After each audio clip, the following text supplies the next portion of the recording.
It is Wednesday. It is weird. We are live. Usually it's either Tuesday or Thursday. Tonight we decided on Wednesday. Why? Because of Spider-Man. So, right? It is the final episode of the season, final episode of the year, 2021, and tonight we're going to go through 30 movies from this year that we liked, loved.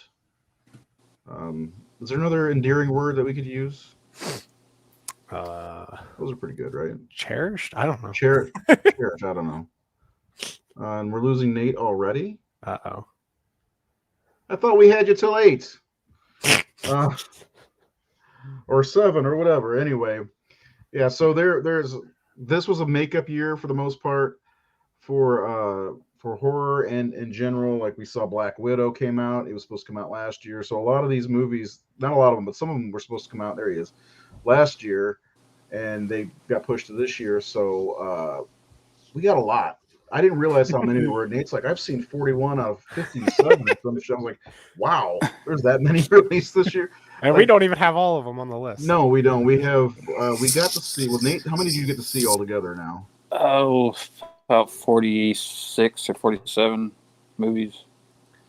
I got to 19. You saw. I don't know what I got to. How many did you get? I don't know. I wasn't counting. So we've got 30 here though of the 50 or so that were released this year, and there's some good ones. Well, these are all good ones if they're on this list, right? Yeah, not all of us like all these on the list, but we all came together and said these are the ones we liked of the year, and we just put them all in an alphabetical list. So yeah, some of them we don't like, some of them somebody else likes. Yeah, it's no order. Well, it's alphabetical order. Yeah. That way we can't say, hey, there's no ranking. Yeah, we're not ranking it because the first movie we're going to do is A Quiet Place 2, and we're not saying that's the worst one of the year because it's not. It was really good. I just looked at Martin Scorsese just listed like his 125 favorite movies of all time, and they were all in chronological order. He had the years next to it, and people are like, Citizen Kane at number 13, really? It's like, dude, it's in chronological order. It's obvious. Can't you see? Started with like Nosferatu and Metropolis. I mean, well, we started doing that with some of the lists, like we did the last 2 shows that we did when we had lists with Home Invasion Horror and Christmas movies. Were all in chronological order from when they were released, and these were all released in the same year, so technically it's chronological, I guess. Kind of. So, well, I guess we didn't do by month, but whatever. Who cares? If anyone wants to get nitpicky about that, we're doing alphabetical. So Jared and Seth will be with us at some point. We've got a lot to get to, so we're going to go ahead and get to it.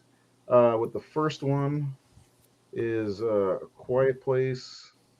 Is there a delay when I do that now? No, it popped up pretty quick. No? Okay. I have to... There we go. There we go. Quiet Place Part 2. So now you know what the title is. It feels like it's been forever since this one came out. Yeah, it is. But it's one of my favorite films overall of the year. I love the Quiet Place movies, and this is just as good as the first one, I think. I can't say much. I can't. I mean, some people don't like them, but just the rarity of having a film be silent, not having to rely on sound, is not easy to pull off. And John's done it twice, and he's done it masterfully, I think. Yeah, I really like this. One of my favorite things about it was they go back to when it started. Mm-hmm. I really thought that was really cool, seeing how everything happened, because I like that stuff. I will say it was the most different theater experience on both of them, just because of how quiet it is. It's like, fuck, I gotta be quiet eating my fucking popcorn or whatever. And I always sit at the top. You're so nervous. I could literally hear the fan like buzzing from the projector. The movie's so quiet. I'm like, I like it though because like they're trying to be quiet to hide from the monsters. I could hear them vacuuming in the theater next door. Well, I just like that they're trying to be quiet to hide from the monsters, and then, like, you're trying to be quiet in the theater not to interrupt people if you're not a douche, anyways. And it's just like, fuck, it's hard to be quiet. You're getting, You're getting tension in both ways. This is a cool comment. Yes, there was multiple. God. Yeah, we got 30 here. Yeah. So the guy that watched that one movie, there's Place good ones. Yeah, there's plenty of good ones. A lot of them just aren't on people's radar, though. We'll get to some of them. A lot of them Nathan brought up. Yeah, I discovered I'm just looking up best horror films of the year, and I came up with all these lists. I'm like, what is that movie? What is this movie? And I started watching them. I'm like, and then like most of them are like highly rated movies. Like critics fucking love them. Like, but they're movies that aren't mainstream and people don't know about them. So you get questions like, "There's a good movie this year. I thought all there was Stall 4 or 5 or 7, whatever the fuck it is." No. Yeah, the when I watched one of them on Shudder last night, and I was like, let me see what came out. And there was a bunch of them that I had never, like that movie. Whoa, I've never heard of it, but it looked interesting. I watched the trailer. It's like, this looks interesting. It was a 2021 movie that I'd like to watch. And there was a couple other ones that are foreign. That's another thing. There's a lot of foreign stuff that came out this year that the average person won't know about. Honestly, the bulk of what I saw was on Shudder.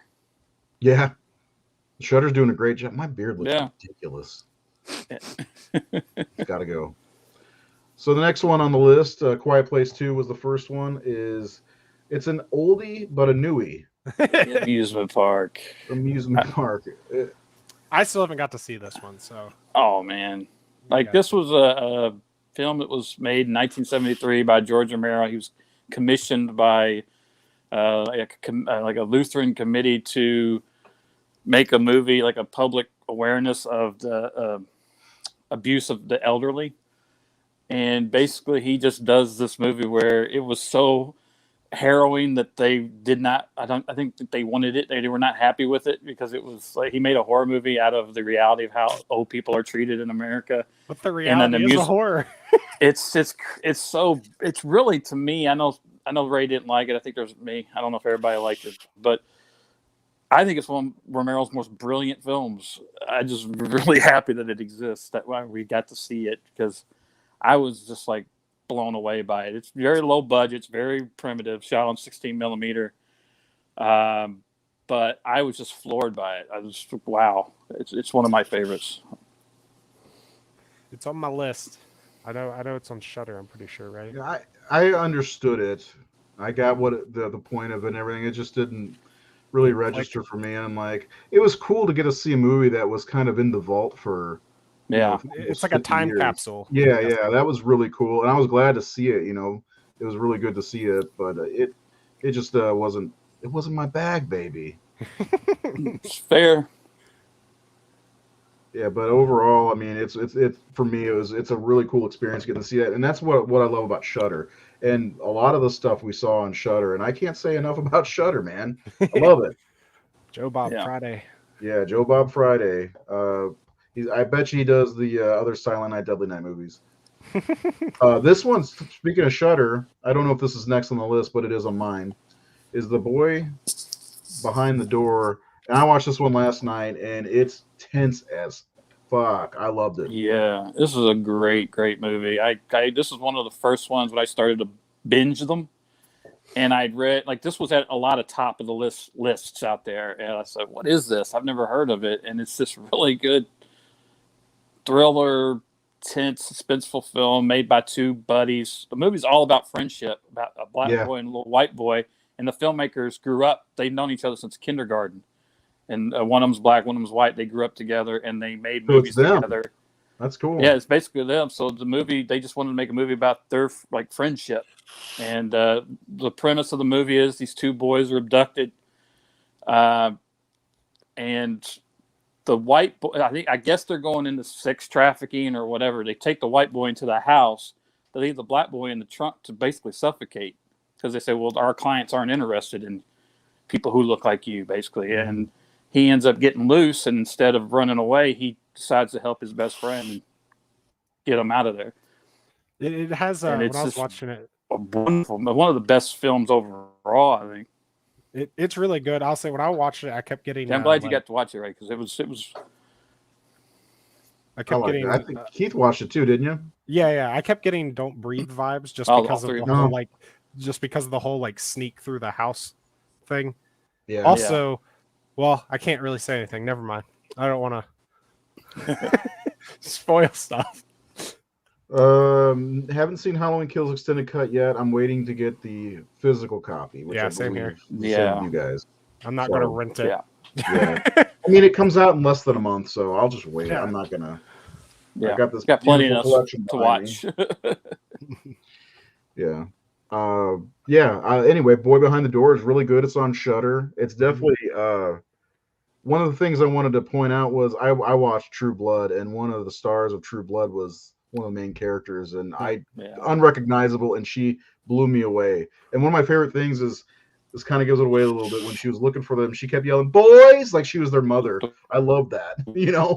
It was, I don't know, I liked it. Good movie. Definitely recommend it. That was the same thing I was going to say. Was I think that the actor from True Blood is in it? And something Van something or other. I don't know her name. Kristen Van something. Yeah, I can't remember her name. Next one we won't spend too much time on. Nate, have an internet problem? Next one we won't spend much time on because we talked about it. It's Candyman 2021. I really enjoyed it. Seth really enjoyed it. Yeah, I liked it. It's the best Candyman since the original, in my opinion. I mean, that's not much to say because the other two aren't that great. How dare you? What? I think Candyman Farewell to the Flesh is underrated. I mean, it's good, it's fun, but it has so many freaking continuity errors that it drives me nuts. Which I can't say much. So there's a lot of movies we like that have terrible continuity errors. Talking about Friday the 13th there, but but I don't know. The new Candyman is really good. The freaking A lot of people don't talk about the score, but I think that's because it's very quiet in the movie. It's not triumphant like the score in the first movie. But I like the score, and I like all really the puppet imagery. Mm-hmm. And that was one of my favorite things about the new Candyman was the puppet. So cool. Yeah, it was really cool. What is going on with Nate today? Oh, Nate, gotta move locations. I don't know what the hell's going on, but I'm back for how long I don't know. Seth's not here, so you can just be Seth tonight. Quick thoughts on Candyman. I'll be the glitcher. I think we're delayed for him. Yeah. I thought.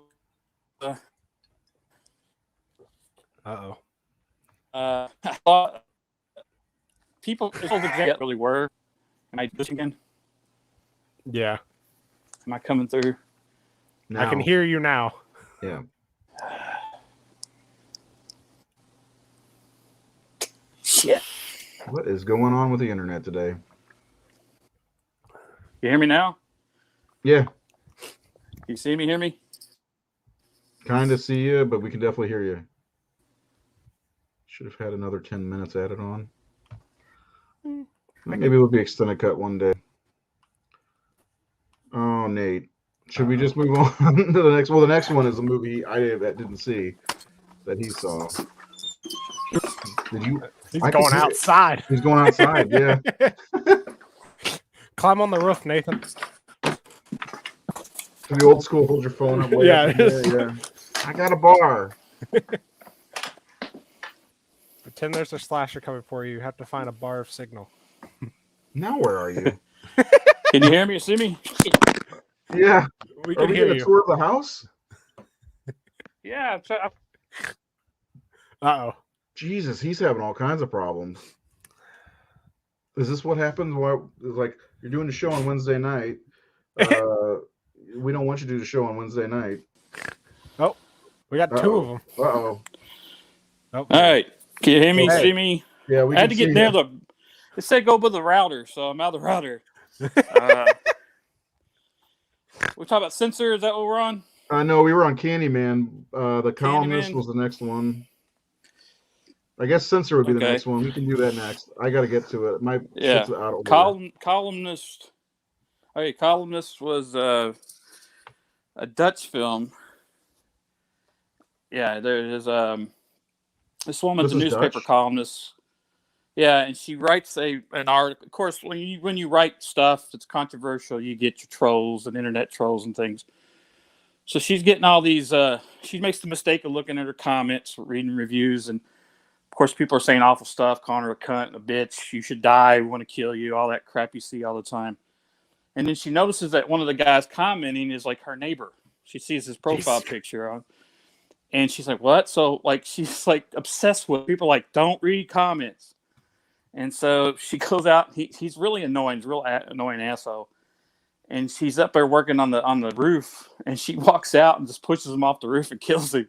The fuck? And it's like she's all of a sudden now she's like obsessed with trolls and wanting to get revenge and kill them for what they're saying about her online and threatening her. Vigilante justice.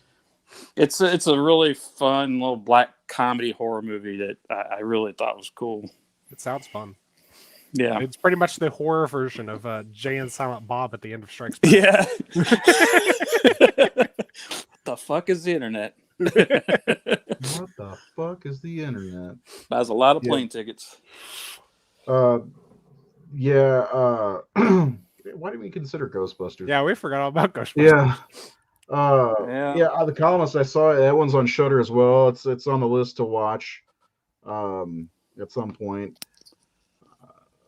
So check it out. Next one is Censored.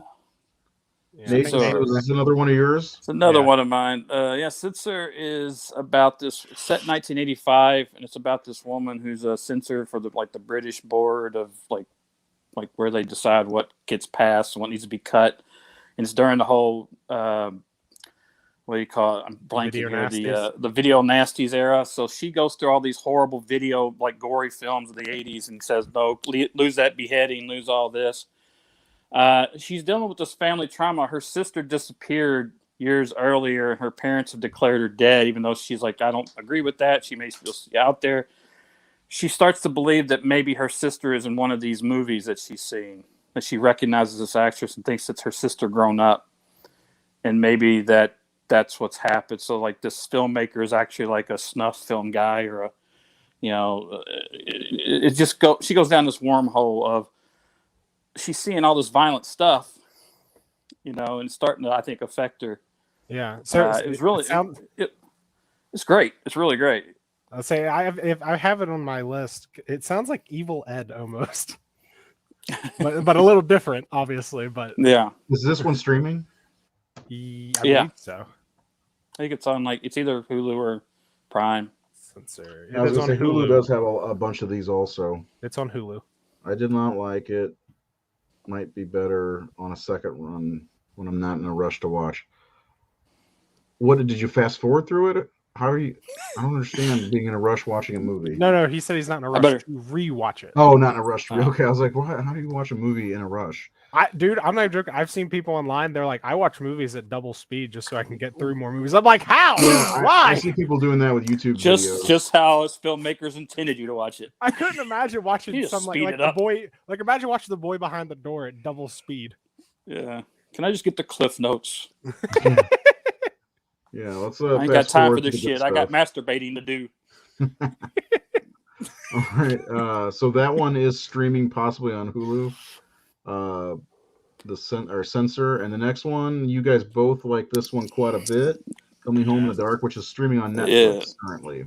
I'll let Keith take that one. Nathan recommended this one to me, and I don't know, I loved it. It's probably one of my favorite movies in general of the year. I don't know what it is about it. I like the way it's filmed and the dark tone of it, but the biggest thing I think is you're with the character pretty much the entire movie. You're just in the, I don't want to call it a journey because it's definitely not fun, but you're in the moment with them. Tannen, wait, what's that?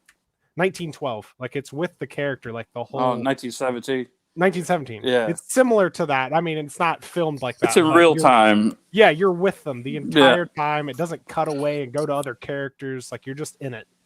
And the main guy, I can't remember his name, the villain. The villain's played by the guy that played Jonah Jameson's son in Spider-Man 2. It's Daniel Gillies. Yeah. My son, the hero, the astronaut.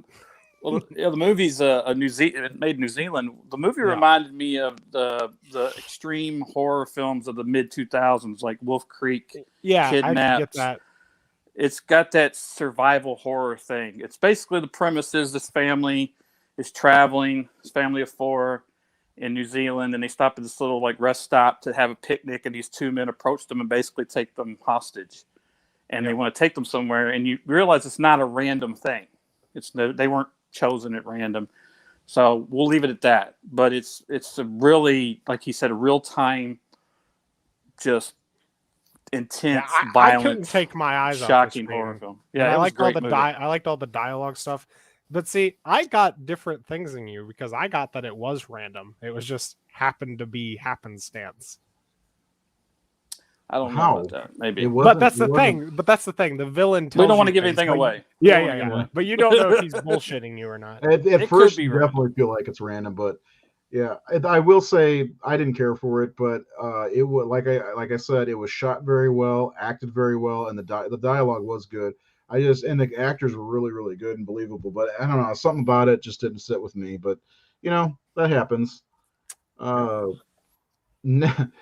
Next one is the newest Conjuring movie, and I can't know. A Quiet Place was the first one I got back to the theater on, but I saw this one in the theater too, even though it was on HBO Max. It's The Devil Made Me Do It. Did you guys see this one? Yep, it was just okay.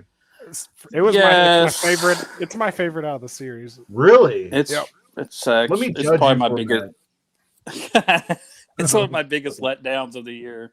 Really? Yeah. I don't know. The number 2 was my favorite. This one, I don't know. I liked that it was different. It wasn't just like a. I think I liked because like the villain had like a tangibleness to it. Because I'm not very supernatural like ghost thing. But I liked that there was like there was a tangible person connected to it. It was like a supernatural episode or something, and it was like a mystery solving. It felt like an episode of a TV show. It didn't even feel like a theatrical movie, which it was okay. I didn't think it was like I ranked all of the movies after the fact, all the Conjuring movies, Annabelle's, and all that, and it did very, very well. Fast and Furious 9 was decent. Okay, wrong crowd. I agree with Nathan. Big letdown. Yeah, I think it was. I actually watched it twice too, but Yeah, I was looking forward to it, and just couldn't get into it. Yeah, I like the other ones a lot. The first 2, quite a bit. Yeah, I love them. I love the first 2 films, and I think some good performances too in this one. James Wan's absence was felt very much. Mm-hmm. And we'll get to why his absence was there shortly. But first, we're going to spend a lot of time on this one. I skipped over Fear Street. We'll get to that in a second. Evil dies tonight. We don't need to talk too much about this. This is one of the biggest. Yeah, we did a whole episode. It was fine. Did you know Evil dies tonight? Evil dies tonight. I love the first 2 Conjurings. My God. Instantly forgot about it. Yeah. Oh, Halloween Kills. Yeah, Halloween Kills was just okay. We won't sit too long on these, but the Fear Street movies, they were all released, I think, a week apart on Netflix. Well, it shows right there. I chose the posters because we're covering the 3 movies for the most part. Personal favorite of the 3 was 1978 for me. Same here. Yeah, the first 2 were kind of flat, but they were okay overall. They were fun. Yeah, Nate, did you get a chance to watch these? Yeah, I mean they were good, but they were good. But they were so derivative of the films they were mimicking that it kind of like the first one was like shot for shot Scream, which really like confused me as why. And even that they even got the same composer and it's pretty much the same music, and I just was like. I said it's like somebody said they hadn't seen it in the group, maybe Jared, and I said, well, it's basically Scream, Friday the 13th, and The Witch as done by the Stranger Things directors. I mean, it's a fair assessment. They're fun, but I think they're forgettable in my opinion. I do think Ray was right. I think it should have been a TV series. I think it should have broken up like half-hour implements. You can watch it in half-hour increments, and it's 9 episodes. My favorite thing was that Max from Stranger Things was in it. I like her. Yeah, I did too. I was looking forward to seeing her. It wasn't terrible, but yeah, it should have been a TV show. Then we wouldn't even have to have it on our list. So, moving on. The next movie. Wish Jared was here. Unless Nate saw this one. It's called. Feast. Whoops, I did the wrong thing. Feast. Yeah, I haven't seen it. Maybe we should come back if he gets on. Yeah. So, oh shit. There's the Feast. There's a Feast. Yeah, I wanted to get to this one, but I didn't. It's like I saw the trailer one of the today. And I know trailers aren't really anything, but the trailer was fucking intense, man. Yeah, It was. Have it's you a guys watched cannibal the trailer film, for right? this? I haven't seen the trailer for this. It's disturbing and like, I mean, trailers don't usually make me feel like uneasy, but this did. So I think it was his number. Yeah, I think it's Jared's number 1, and it does look like it. I think it would have probably been on my list if I'd gotten around to it. Well, I know they're having storm issues. Agreed. That might be why they're not here. Yeah. Speaking of storm issues, Kathy says she can't join us because she has no power in a snowstorm. Stay safe, please. Jesus. We hope to see you next time. But yeah, if Jared gets the chance to hop on, we'll get back to that one. We'll move on to this one, which was one of my favorites, my personal favorites of the year. This you can find on Shudder. It's called Jacob's Wife, and of course, that's the elegant Barbara Crampton. No, she's not 25 here. She's in her 60s. How does she look so good, man? I don't know. And she is a vampire, I guess. Exactly. She's method acting. And she bears her breast in this. I love her. And I'm just saying, I was surprised when that happened. It popped out. I'm like, whoa. That's what a 60-year-old boob looks like. Cool. I haven't seen this one. I wanted awesome. to just because of Barbara Crampton, but I haven't. My brother-in-law, he's like, I watched 2 cool vampire movies on Shudder, and the other one was a World War II vampire movie where they're stuck in a submarine, but it was from last year. But it's very cool. I can't remember the name of it offhand, but it's a really cool movie. But he's like, I also watched this one called Jacob's Wife. You're gonna love. I'm like, why? He's like, just go watch it. And I saw Barbara Crampton. He's like, he knows me. Larry Fessenden's great in it as well. I actually thought he was fantastic. This would be, I think, another thing that should spin off into a television show, because I think Shudder has a show. It's kind of got a Santa Clarita vibe to it. Yeah, it's like it's basically that, but if Larry Fessenden is playing a pastor, and she's the pastor's wife, and she is flirting with the idea of an affair with Robert Russler, who's an old flame who's in town, and he gets killed by a vampire. She gets bitten by one. So now she's a vampire thirsting for blood, and she's married to the pastor of the the pastor's married to the Antichrist. Yeah. Yeah, it's definitely worth checking out. It's on Shudder. I absolutely suggest this to anyone. It's so much fun. It's a good vampire movie, which you don't get to see very often. It is. It's really good, and I enjoyed it. I want to buy this I know it's out on DVD at least, so I'm gonna get a copy of it, because Shudder does actually put some of their stuff out on physical. I looked up the Boy Behind the Door, and it has a release, and then Coming Home in the Dark. Yeah, Coming Home in the Dark has a foreign Blu-ray, so I have to get that and not an American version. So the next one on the list is Jared's, but I think Keith, you saw this one, didn't you? Keith watched this. I saw this. I don't even know what to tell you. If Jared liked this, I want to know why. I want to know why he liked it. I think the picture tells us that like they're on the playground, someone smacked their lamb. Yeah. And the mother's mad. Yelling, hey, you hit my kid. He smacks my child. No, I went and saw this in theaters. I luckily only paid $3 for the ticket. It's not that I. Oh, hold on.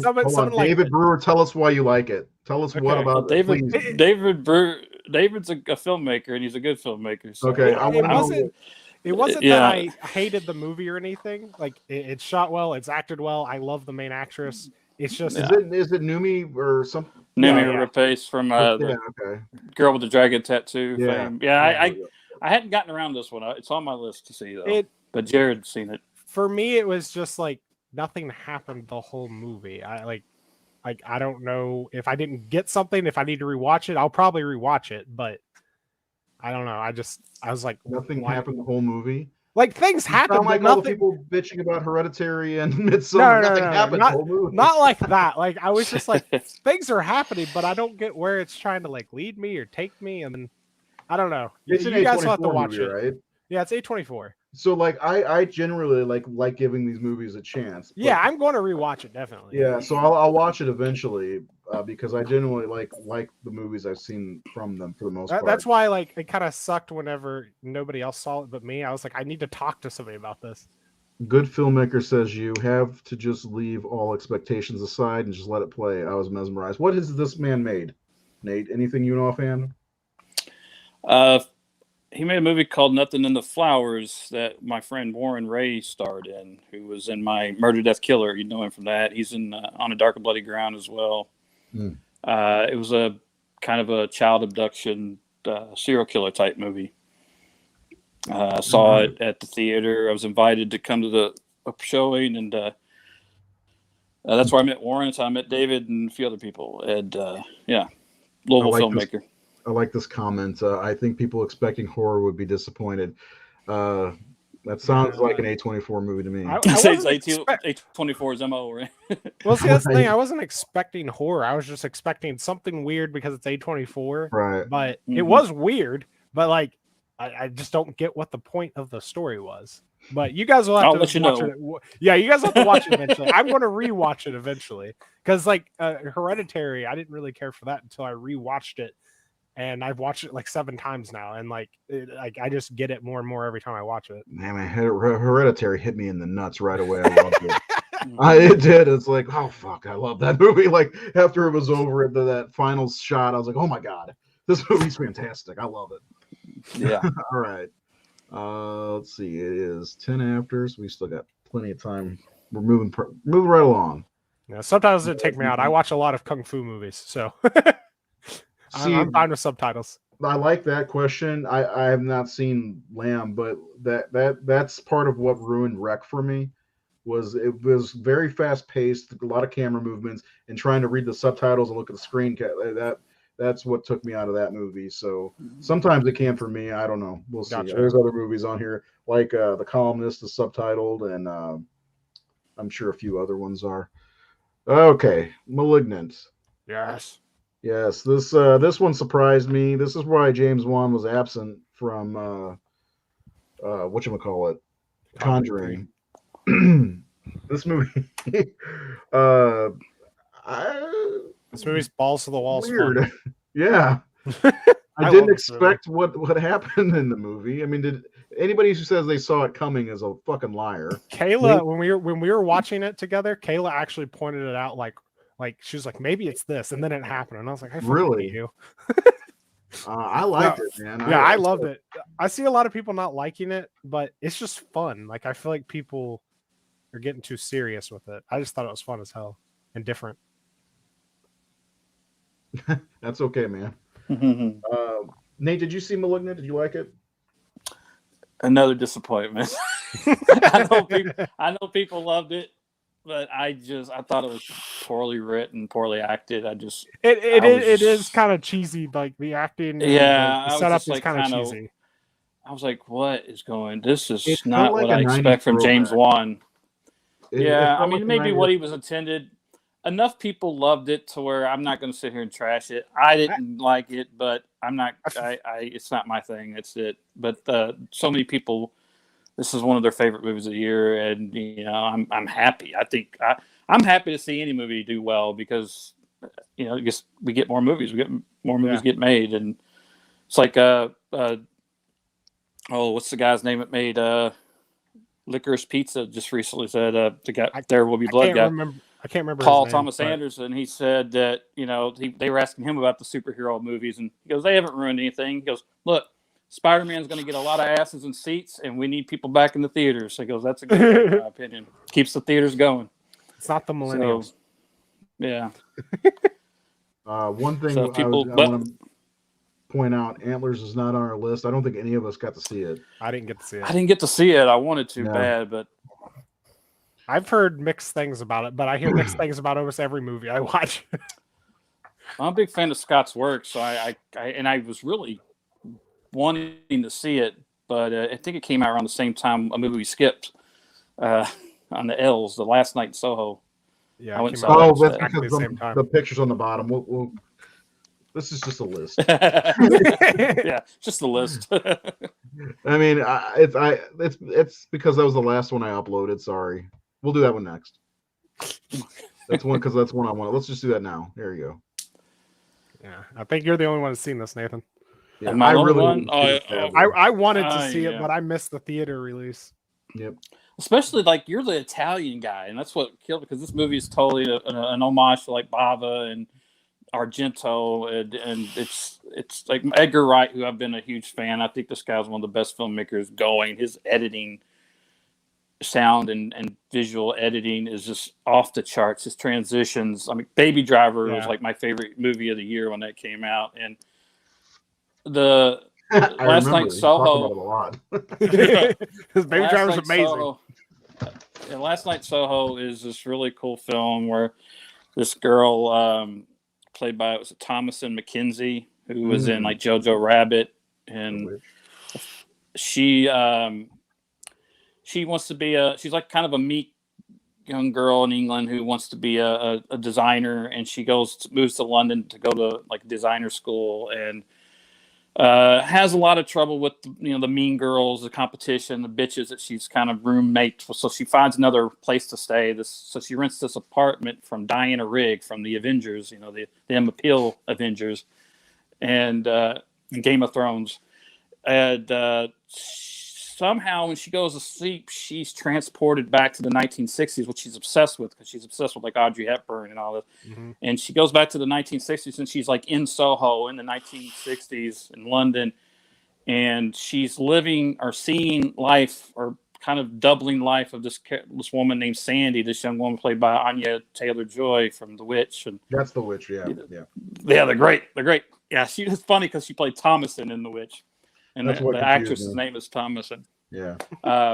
But basically, she's there. She wants to be a singer in the 60s, and she meets Matt Smith from Doctor Who, who's trying to give her a shot. But there's a malice involved. And so she's kind of unfolding that something bad happened to Sandy. And trying to protect her, even though it's like time travel or something. Yeah. But it's really interesting and beautifully done. Nope, Old's not on our list. I haven't seen it. No. Yeah. Last night, and so I thought I did. So, just so you know, Nate, it's not for a lack of trying. I tried to see that, but they had very few showings in my area to see it. Yeah. And it's damn near impossible. Like if I want to go see a movie that I don't think the kids can see. They won't. Yeah, although I have to go see it in the afternoon when they're in school and I have the day off or whatever. And it was never playing before 5 o'clock. So yeah, that was my problem with Soho and Antlers. There was like barely any slots to go watch it. Also, a great soundtrack. I wouldn't doubt it. Terrence Stamp's in it as well. So Terrence Stamp, General Zod. Oh, Zod is in it. Yeah. I love Terrence Stamp. Not just because of Zod. I've seen him in other things. But I do love him. All right. So that's like, as soon as that's out on Blu-ray, that's one of those ones I'm just going to fucking buy, period. Yep. Yeah. Because I think there's times that I see a movie and I'm like, I know I'm going to like that movie. And there's times that I feel like I look at something like, I don't think I'm going to like that. And I see it. I know. I bought Midsummer without ever seeing it, and I was like, I know I'm going to like this. I'm going to buy it. So I did, and I loved it. So, I feel the same way about The Last Night in Soho. I felt the same way about Saint Maud, but we'll get to that. What was the one we did? Malignant before that?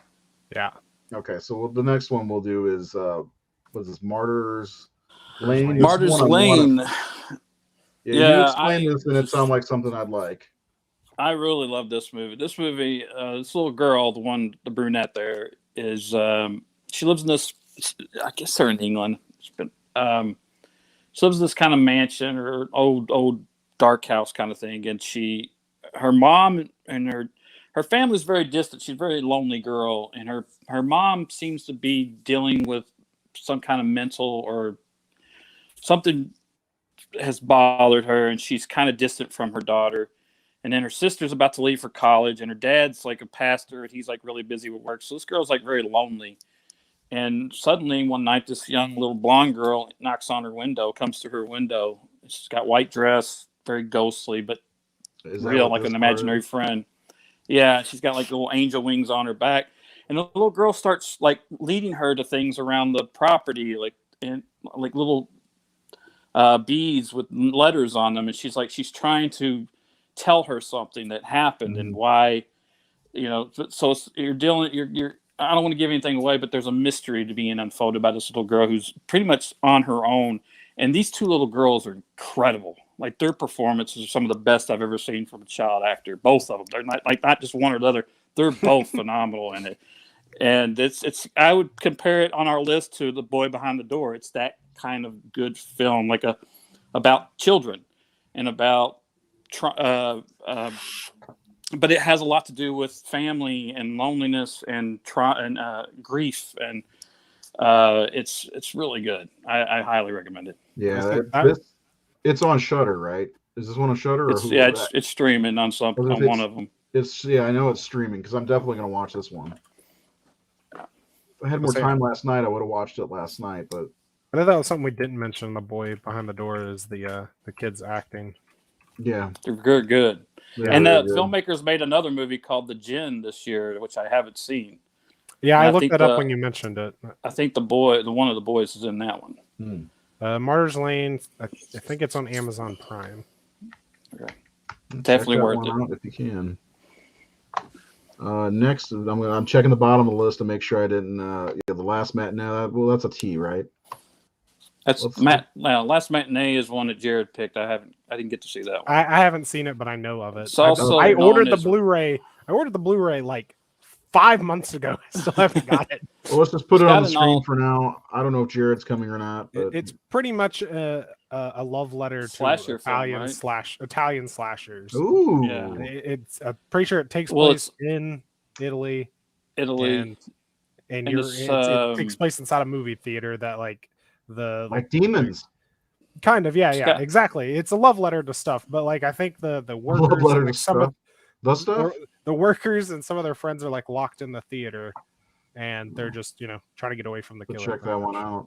I had never heard of. There's a lot of these that I hadn't heard of. I mean, I'm not you're in horror, but no, it wasn't. I'm not big on Italian movies. I saw the trailer for it, and the trailer just it caught my eye. And I was looks like a fun movie. Why are you here? It's also known as Red Screening. It has like Well, then it's an Italian movie for sure. It's got to have to be an Italian movie. You need at least 25 titles. Yeah, it's got that for sure.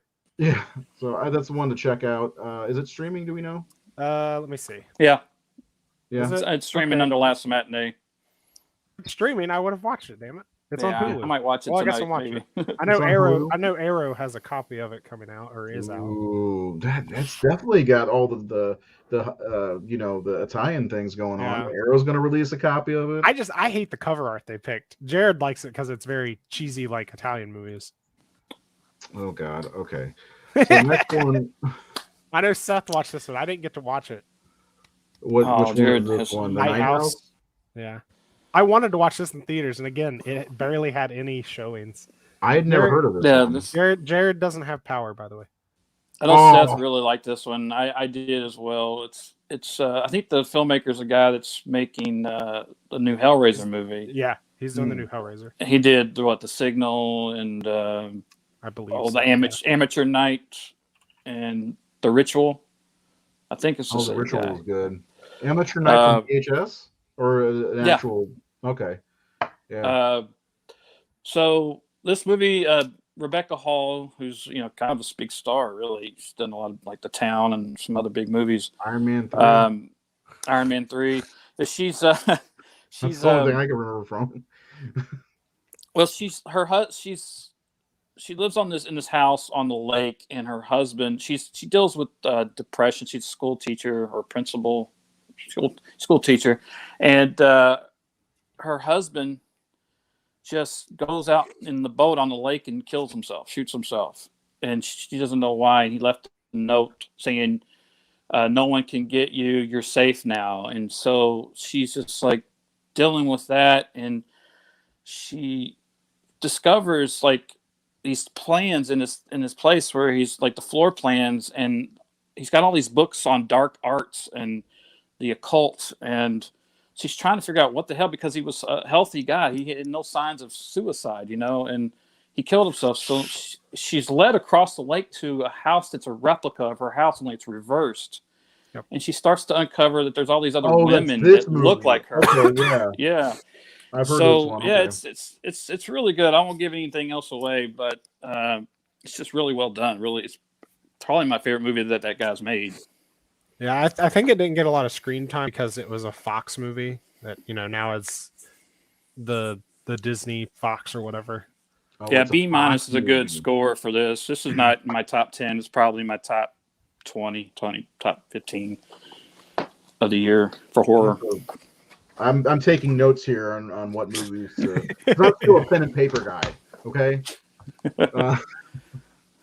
I'm over here opening tabs and adding to my watch list. So you're the millennial. I'm the guy from the '80s who still write shit down. We're never gonna have to write words again. But yeah, this one I saw the trailer for it months ago. Forgot about it. Definitely one I want to check out. Is this one streaming? Yeah, I don't. Is it? Are you kidding me? Mm-hmm. Yeah, Nate's on top of his game. Okay. It's not popping up for me anyway. Here's the next one. Because I tried to watch it streaming. Not popping up for me. Oxygen. Who is this actress? She looks familiar. That is Melanie Laurent from the Inglourious Bastards. Yeah. Sana. Oh, okay. Yeah.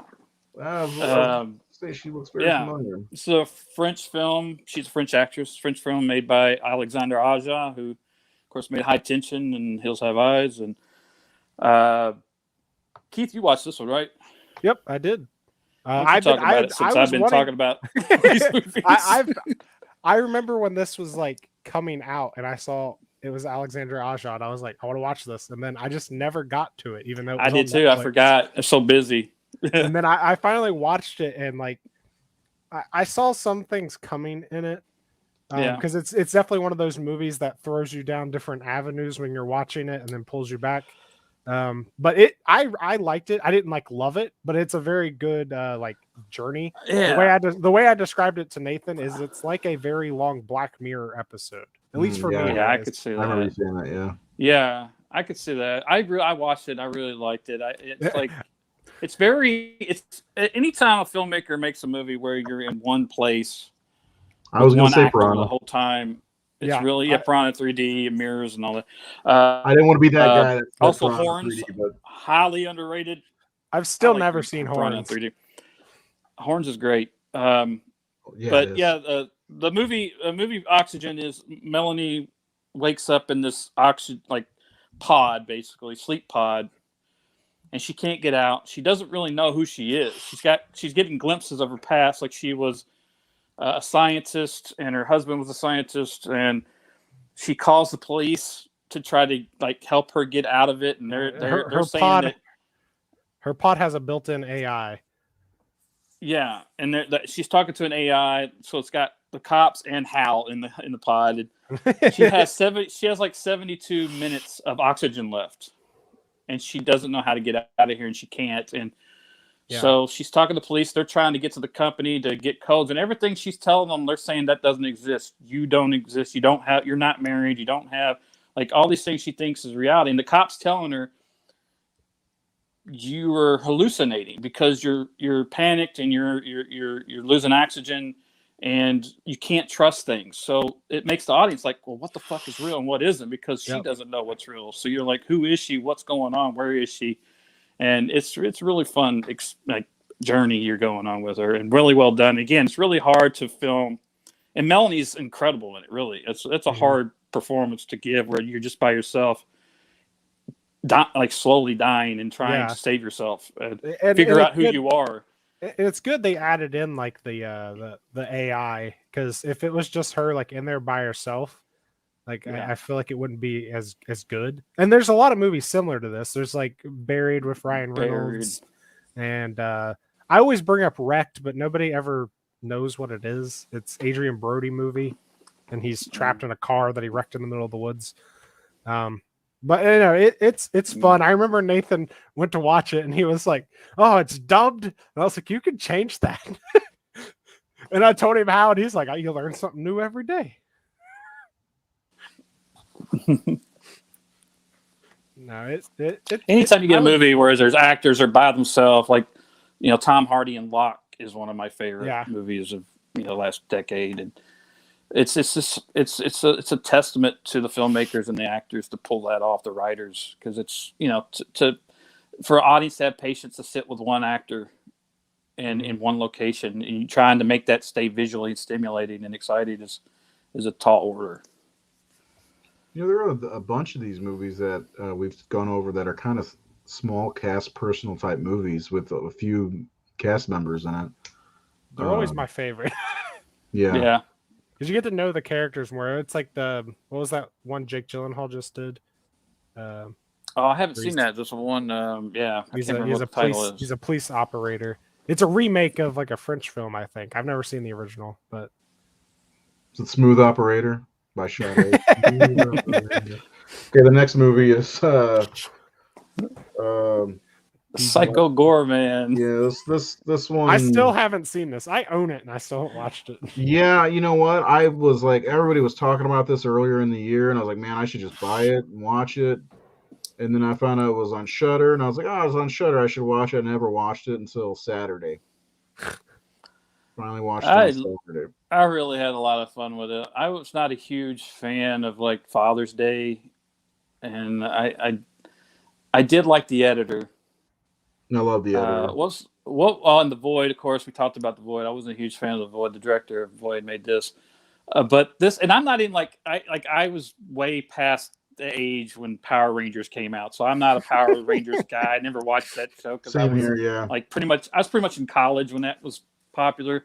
But this movie's like just, it's hilarious, and the little girl, I just love the little girl in it. And Adam Brooks from Father's Day, an editor, is hilarious. He's just this slacker who doesn't want to work, and I just crack up at everything he said. Wait a second, was he the editor? Yeah, he's the editor. Okay, I kept thinking, like, who the fuck is that? He looks so familiar. Yeah. I didn't like it. I gotta be honest. I watched the trailer. It looks like it's gonna be fun as shit. The little girl was just grating on my nerves the whole time. I guess it's a love thing with her, but it's basically E.T. meets Power Rangers meets a gory, I don't know, just crazy movie. It's fun. His lines were the best part of the movie, in my opinion. Some of the shit he would say, like, that was about it. Other than that, I thought his makeup was pretty cool.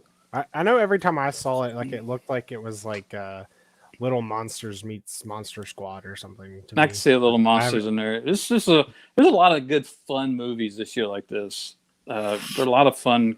One that's not on our list, but I really loved was Werewolves Within. It was a lot of fun. It would have been on our list, but if we could find it somewhere. I didn't get the chance to see it. I rented it when it first came out. Yeah, it was great, and it's got the AT&T girl who's just adorable. And I like the AT&T girl. She has become such a meme now. I don't know who you're talking about. She does the AT&T commercials.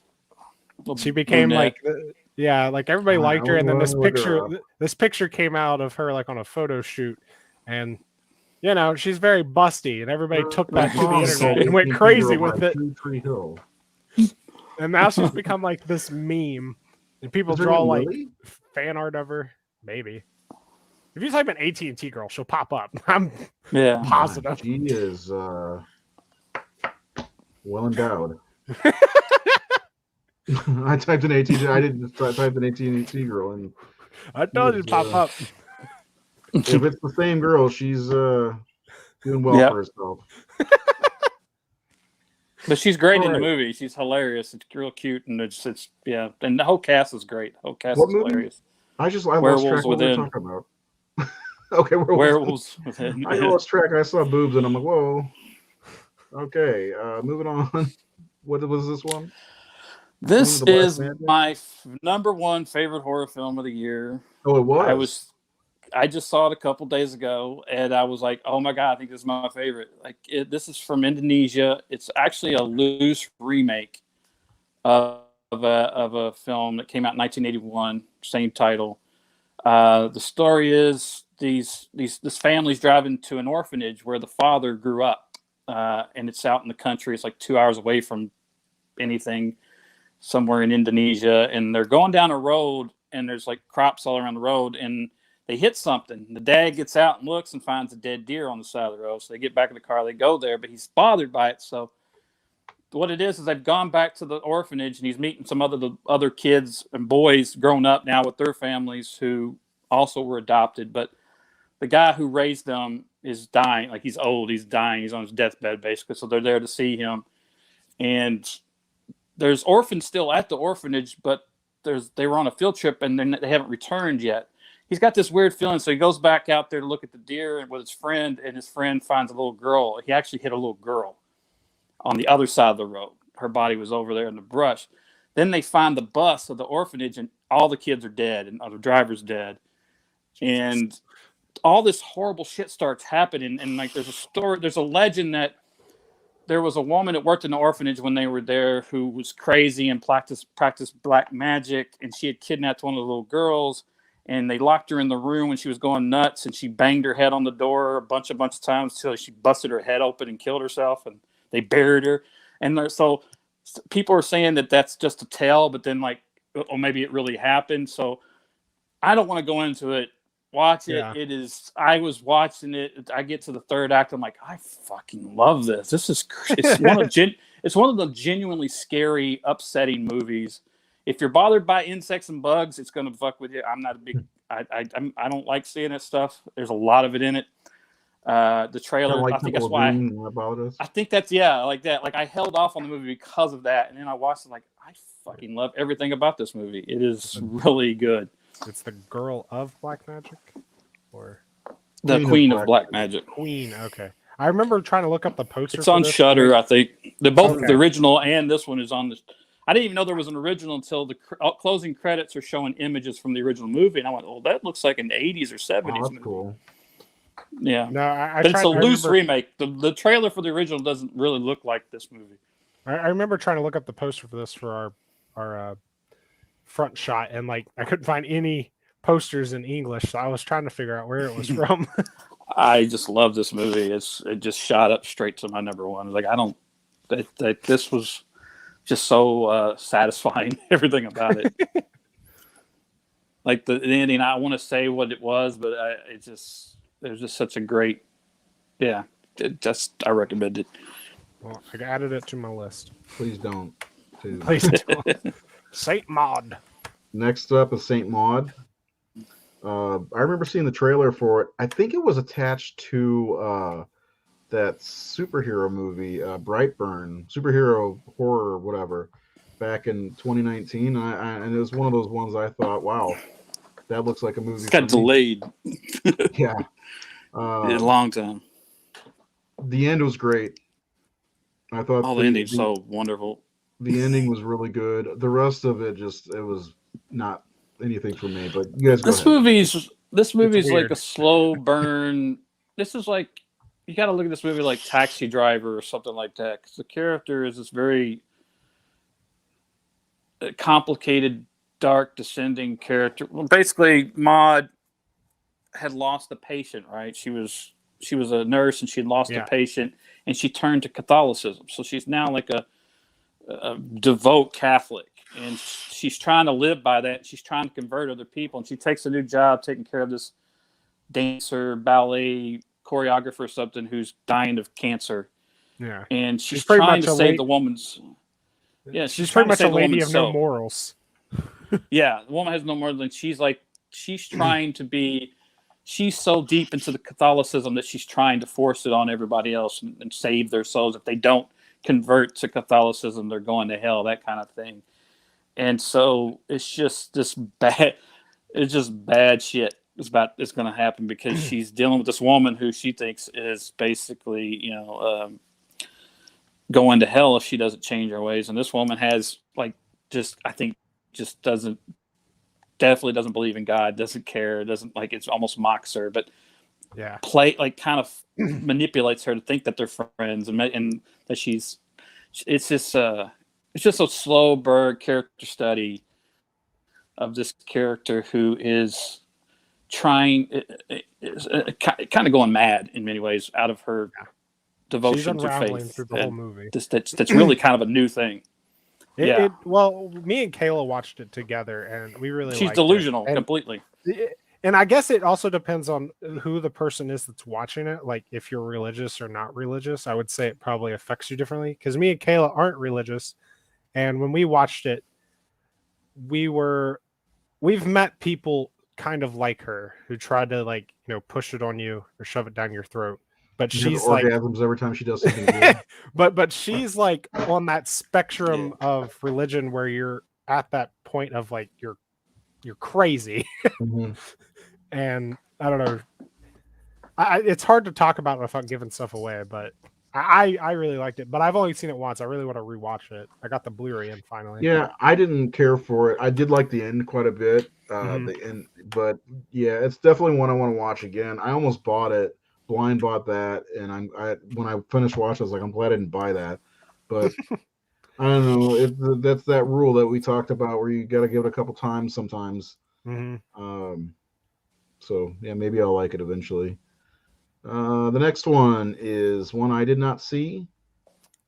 Again, yeah, I know of this, and I've seen trailers for it. I didn't know it was like a horror movie because I actually don't know enough about it. I fucking love this movie. This is one of my favorite movies of the year. It was co-written by Max Landis. Chloe, it's set in like 1943.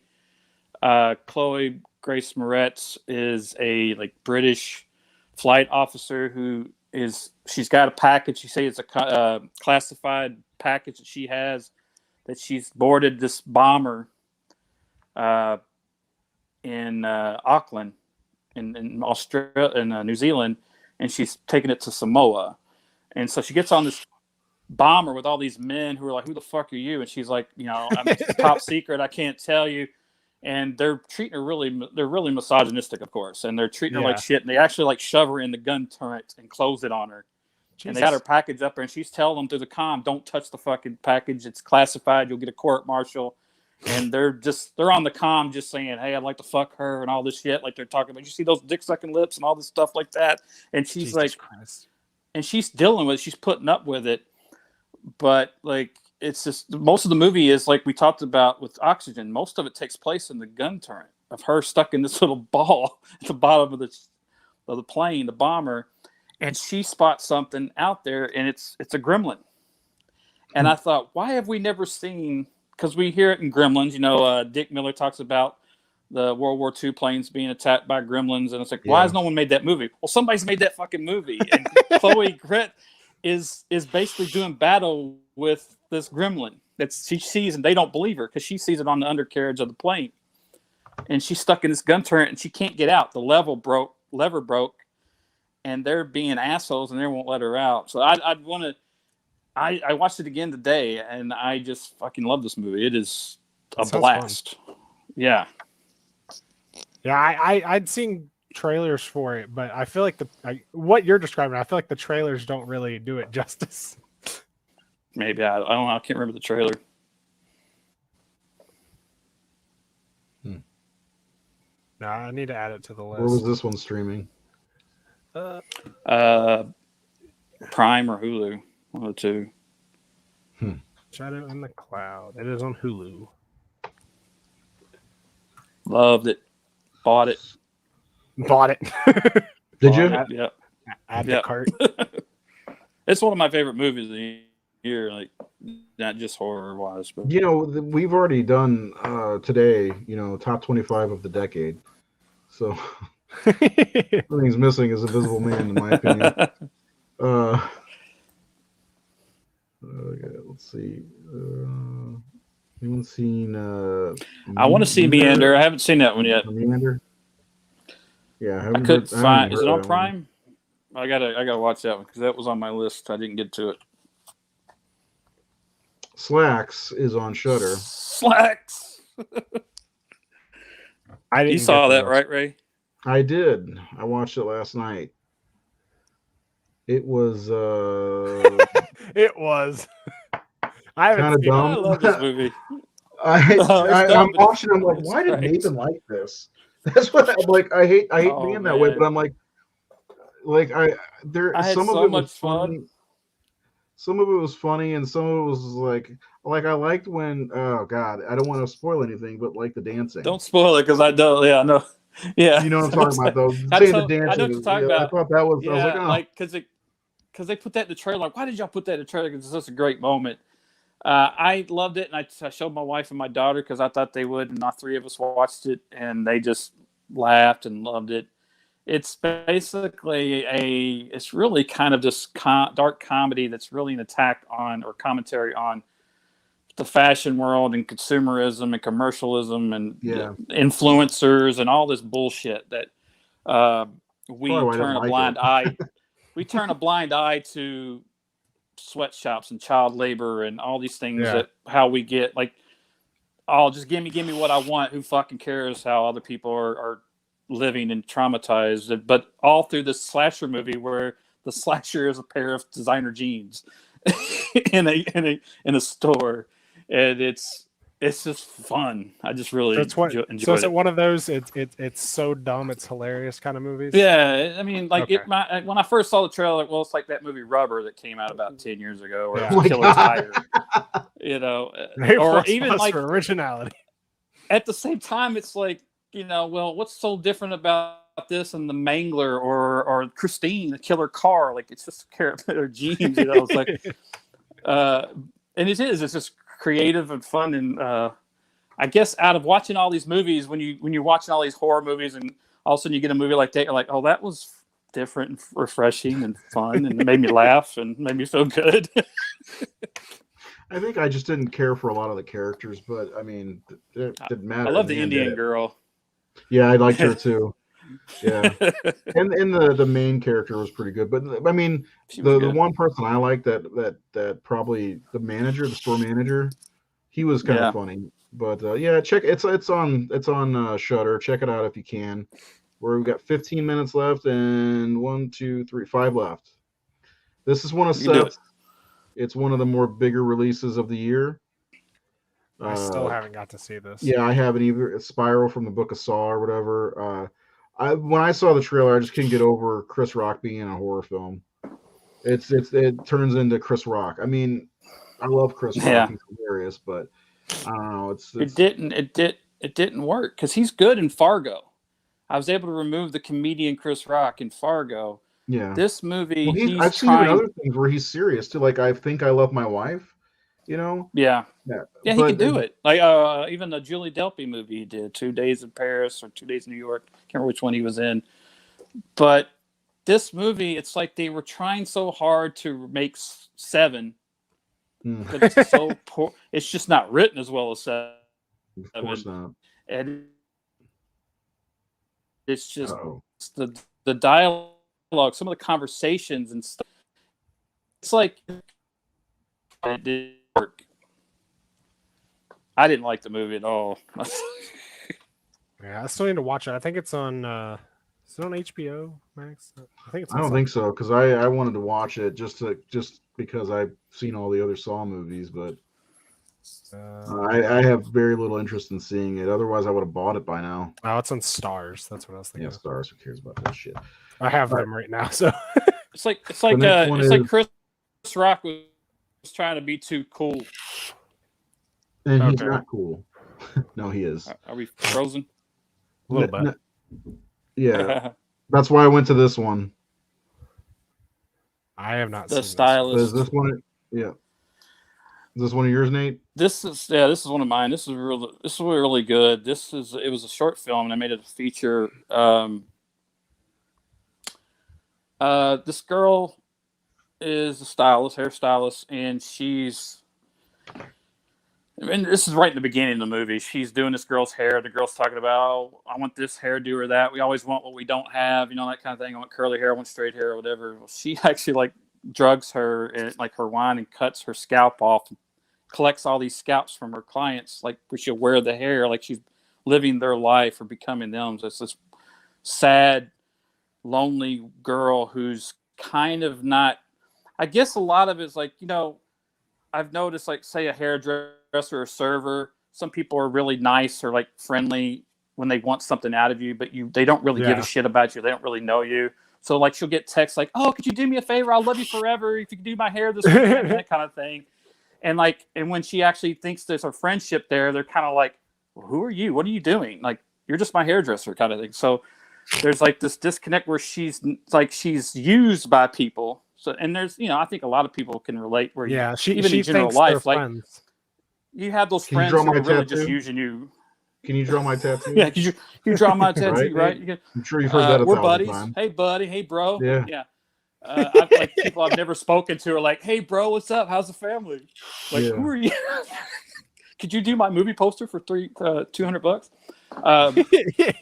Or free if you want. Right. Put it in your portfolio. But yeah.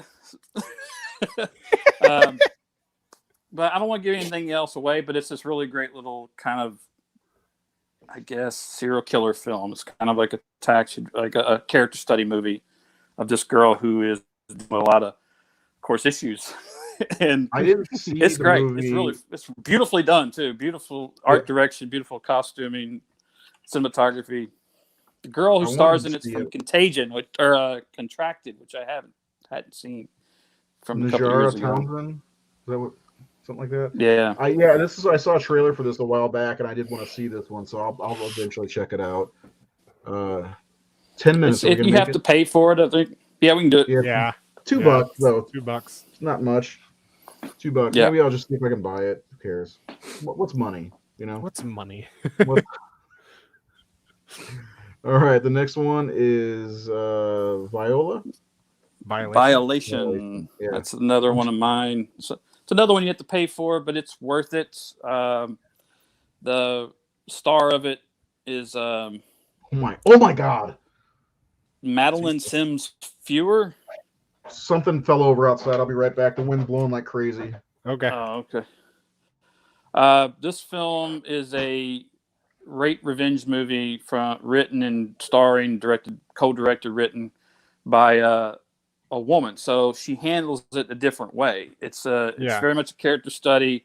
It's like kind of broken up in time frames, like Tarantino's films, where you're in the past, you're in the future, or whatever. But basically, they were wanting to explore what happens when you're getting revenge on someone that you know well and even maybe you love. And the people the guy who victimized her is actually like someone really close to her who she's known her whole life, and she goes and gets revenge. So it's kind of an anti-revenge movie, but we see her revenge. We see how it affects everything.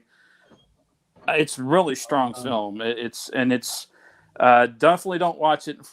My daughter said, "What's this movie, Violation?" I'm like, "I don't know. I think it's a rape revenge movie. You shouldn't watch it. Just be prepared. Just be prepared. You're going to see full erect penis for a while in this film." And I'm like, "What the fuck is that?" Yeah. So be prepared for full frontal male nudity for a good period of this film. But it's really good. It got right into my top 10 horror films of the year. I will add it to the list. So all the furniture on my deck is moving around out there from the wind. Oh. I look out there and I'm like, "Oh, you weren't there before." So, I guess that storm that hit Jared's heading my way, which it'll probably be heading your way next, Nate. So yeah. Next movie on the list. I loved it, by the way. This one. Yeah.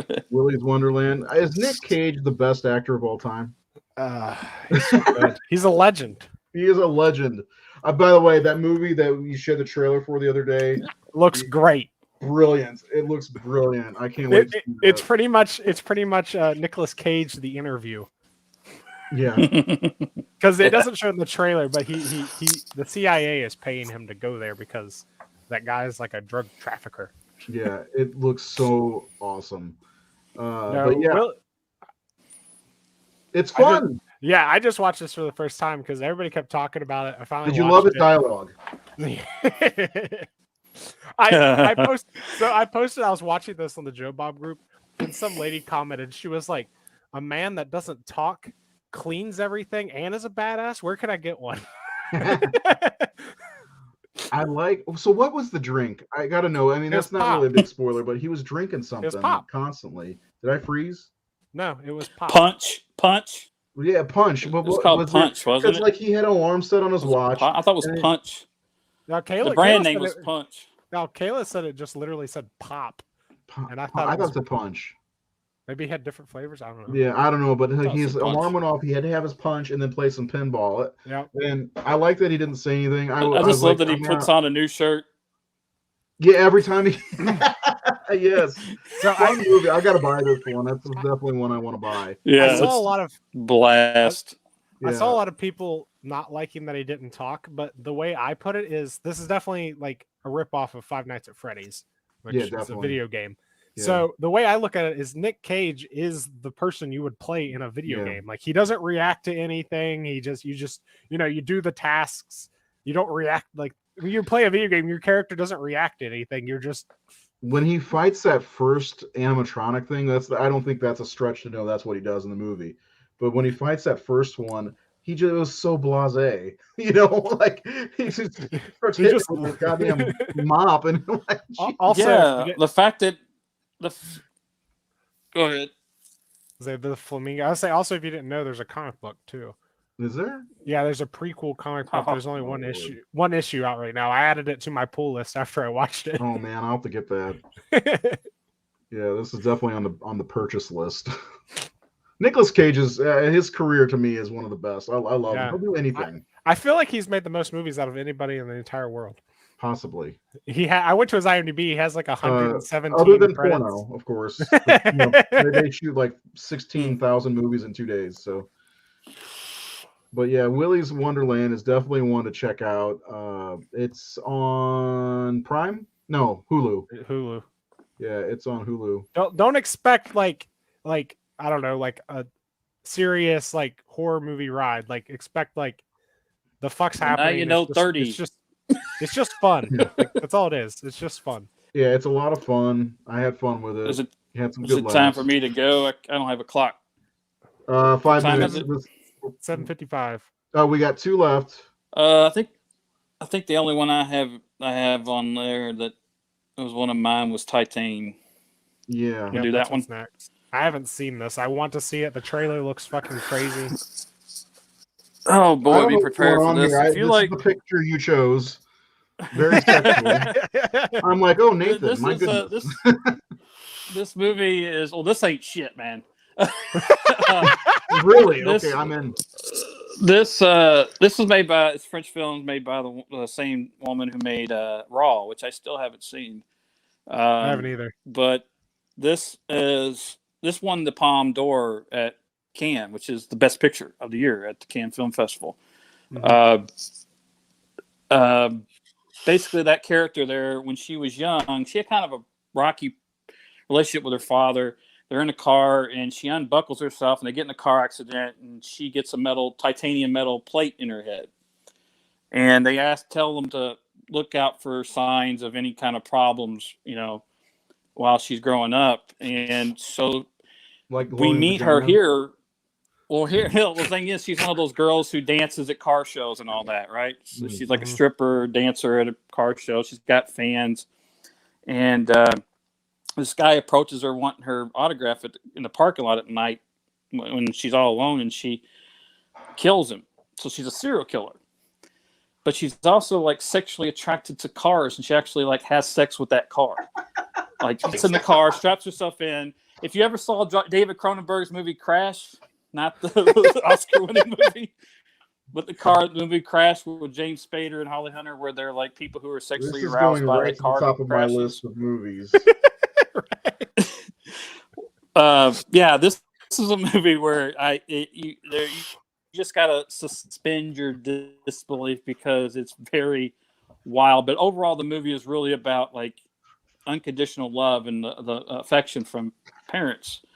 I don't want to go more into it. You just need to go on this G. But tap in Titan now. Yeah.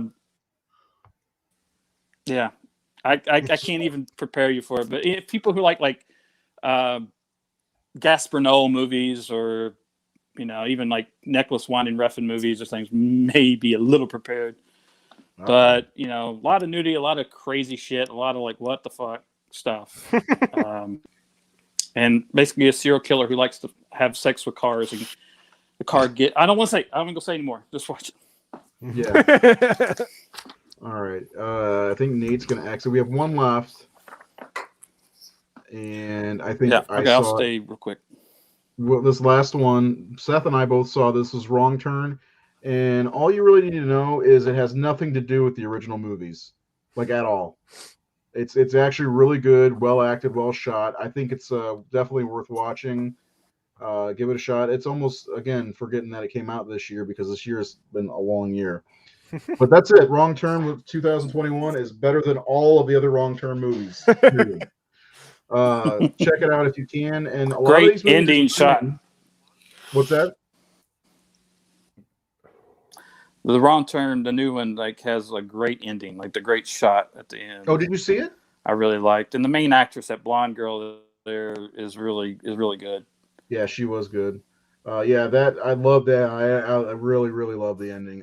It's really good. Definitely check it out. I bought it sight unseen today. But that's our show for the night. We'll see you with another video at some point in time. Maybe 2022. I don't know yet. Maybe do a pop-up show at some point before the end of the year. If not, we'll see you with another show. Thanks for joining us all year long, and thanks for enduring my stupid face. Keith, thanks for being a part of the show. Seth and Jared, we love you. We miss you. We'll see you next time. Happy Christmas to everyone, I guess. Bye.